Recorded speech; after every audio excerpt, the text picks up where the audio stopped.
sa madilim na gubat.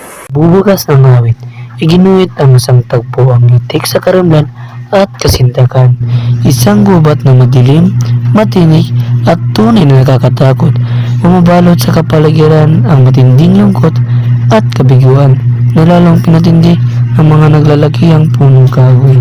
Nakaawang huni ng mga ibon at mga bulaklak na kulay luksa na sa halip na bumango ay naglalabas ng mabahong amoy. Ang masingsing mga dahon ng punong sipres at higera ang umaharang sa liwanag ng araw, dahilan upang mukmukhang walang buhay at malamlam ang buong paligid. Upang higit pang ipakita ang kabangisan ng kalikasan sa tagpuang ito, inilarawan din ang pagalagalang mababangis na hayop sa paligid. Tila bagay nagpapahiwatig ng panganib na laging nakaabang. Ang kabuuang larawan ng gubat ay nagpapahiwatig ng panloob na pagdurusa sa kaguluhan. Hindi lamang bilang likas na tanawin, kundi bilang simbolo ng mga pagsubok at sakit na damdaming daraanan ng pangunahing tauhan.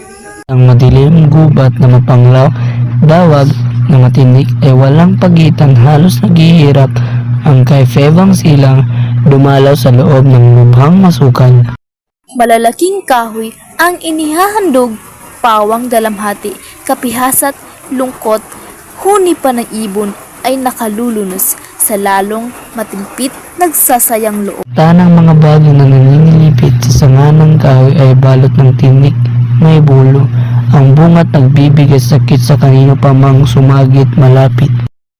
Ang mga bulaklak ng nagtayong kahoy, pinakamaputing nag-ungos sa dahon, pawang kulay luksa at nakikiayon sa nakaliliyong masangsang na amoy. Karamihan ay sipres at higirang kutad ng lilim, niyon ay nakasisindak.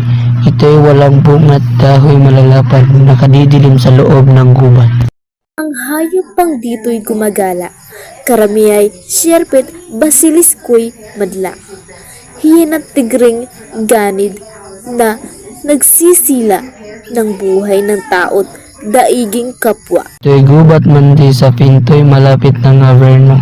Reyno ni Plutong, masungit ang masasakupang lupa'y dindilig ng ilog kasi itong kamandag ang tubig.